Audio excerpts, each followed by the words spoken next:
Hey, what's up guys? Tonight's topic is sleep restrictions, therapy for insomnia and other conditions. Well, we've all been there, tossing and turning in bed, hoping you'll eventually fade off into a blissful few hours of sleep, only to realize your alarm clock will be going off in 30 minutes. Just like the sun creeps above the horizon in the morning, the dread of going another night with little or no sleep creeps up on too many people.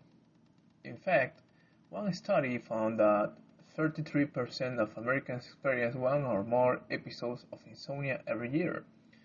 What's more, 27% of people with the condition in the study didn't realize they had it. That means many people may not be seeking treatment for insomnia or working to overcome their sleep issues. Sleep restriction therapy is one type of treatment for insomnia. It aims to improve a person's quality of sleep by consolidating how much time they're spending in bed. It may sound counterintuitive, but hopefully this guide to sleep restriction therapy will make it clear how spending less time in bed can actually lead to better sleep. Well, what is sleep restriction therapy? Sleep restriction therapy is a type of behavioral treatment that aims to ease symptoms of insomnia. Many people who find it difficult to get adequate sleep or to stay asleep find their minds preoccupied with worries about sleep as the evening wears on. These patterns of worrying and anxiety can actually make sleep worse and harder to attain.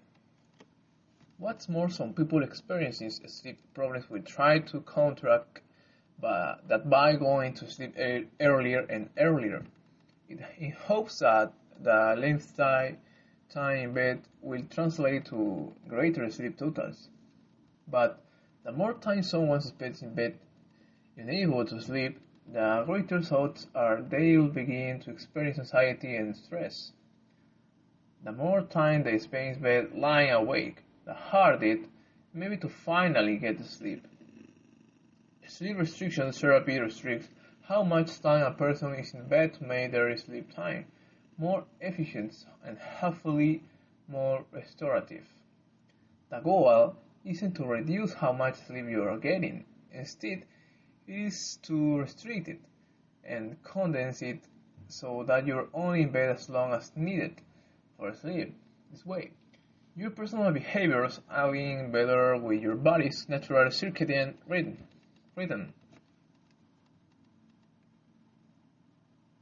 SRT can be used alone as treatment for insomnia, but is often combined with cognitive behavioral treatment for insomnia, CBTA. This treatment plan includes steps like identifying and replacing negative thoughts about sleep and reshaping your feelings behavior about sleep.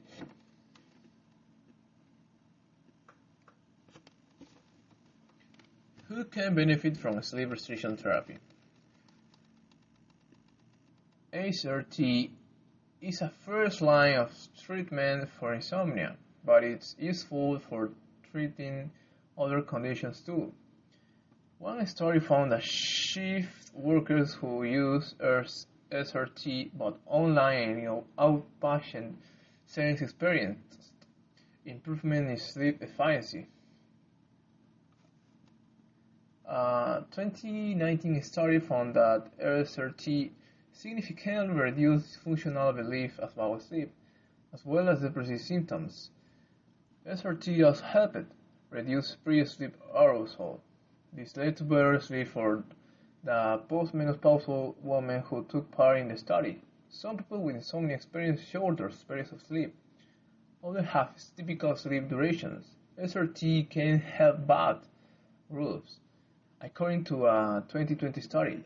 but people who have short-duration insomnia had better response to SRT. Another study with postmenopausal women found that SRT helped improve quality of life, reduce daytime fatigue, boost productivity, and increase energy. However, the effects of SRT alone took longer to appear than SRT combined with CBTA. Side effects of sleep restriction therapy. Not everyone should opt in to use SRT. People with serious sleep disorders or significant health issues shouldn't use SRT without a sleep specialist or a sleep therapist. Furthermore, some people should take precautions when using SRT in the first weeks of treatment. It is not uncommon for you to experience increased daytime sleepiness as you get acquainted with your new sleep cycle. For the reason, you should take caution if you drive trucks or operate heavy machinery. Don't get behind the wheel of a car if you're experiencing daytime sleepiness. How to do sleep restriction therapy. A sleep therapist or a sleep specialist will help guide you through the steps of SRT. These steps may include 1. Keep a sleep journal. Writing down how much you sleep and what times you go to bed and wake up will help specialists get an idea of your recurring sleep patterns. You can also use smart devices like watches and sleep apps to help you record your time sleep. Number 2. Calculate your average sleep time and time in bed. You need to know two numbers, your time in bed numbers and your average total sleep time. You can get your average total sleep time from your sleep diary. That's how long you're asleep each night in total. Your time in bed numbers in average total sleep time plus 30 minutes. Number 3. Decide on wake up time. This should be the time you typically wake up every morning. You can say it to be the time you wake up on your own or when an alarm should wake you up. This shouldn't change on weekends. Number 4. Set a bedtime. Subtract your time in bed number from wake up time to get your bedtime. For example, if you're sleeping about 5 to 6 hours each night, you want to move back 7 hours from a wake up time of 6 a.m. That means you shouldn't set 11 p.m. as the bedtime. Number 5. Be consistent. Your wake up time and bedtime should be the same every morning and evening. No matter how much sleep you get or how tired you are, stick with this routine for 2 weeks. Number 6. Evaluate. Then check in with how you're feeling during the day. Are you tired? Do you need more sleep? Or are you feeling great and want to maintain this schedule? The goal of SRT is to get you sleeping better and feeling good and other during the day. Number 7. Adjust. If you need more sleep, add 15 minutes to your time in bed and bump back your bedtime to accommodate the additional sleep time. But don't do more than 15 minutes at a time each week. For many people, SRT allows you gradually a time spent in bed until you're getting into the recommended 7 to 9 hours each night. Sleep restrictions, therapy tips and tricks. A few tips can help you make SRT more successful. Avoid napping. Sleep during the day will decrease your sleep drive, making falling asleep at night more difficult. Stay out of bed. The bed should be for sleep and sex, not watching TV or surfing social media. If your brain only associates your bed with sleep-related activities, it will know it's time to shut down when you tuck in every night. Create a cozy environment. Sleeping in a cool, quiet, and dark room will help you fall asleep and stay asleep. These conditions trigger your brain to release sleep-inducing chemicals. Switch to warmer and dimmer lighting when you're getting ready for bed to help cue your body that it's time to relax. Bring light.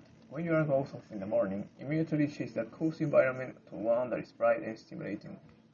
Open the blinds or turn on the lights, take a shower or go for a walk. Do anything but sit in bed. Do when you're ready for sleep, switch to dimmer and warmer light. Is sleep restriction therapy effective? Yes, research continues to show that SRT is an effective treatment for insomnia. It also has some benefits for other conditions. One review of current studies found that 30 participants in 10 out of 10 studies reduced their restless time in bed and cut the amount of time it took to fall asleep. Another meta-analysis found that SRT improved the severity of insomnia and improved how long you stay asleep in the short term in the vast majority of studies it reviewed. SRT has also been shown to reduce symptoms of depression and negative belief and doubt about sleep. And well, that's all. Comment if you liked the video, don't forget to subscribe for more content and like please. See you in the next episode guys. Goodbye.